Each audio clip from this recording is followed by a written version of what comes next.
Gagawa naman tayo ngayon ng extension wire, guys. Pero unahin natin tong male plug. Kasi mamaya, testing natin kung okay yung nagawa natin na extension wire o hindi.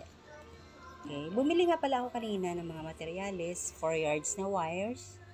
Then, isang male plug, tsaka isang socket outlet na 3 lang. Tara, samahan nyo akong gumawa ng extension wire. Madali lang to. Panoorin nyo.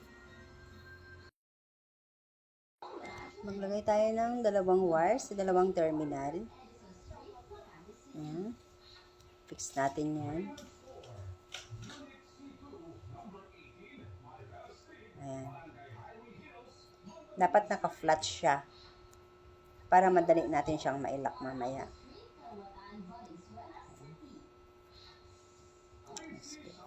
Takpan natin.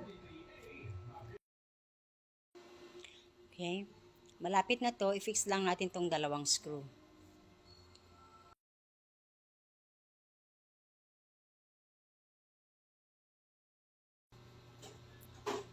Okay, tapos napakadali lang, 'di ba?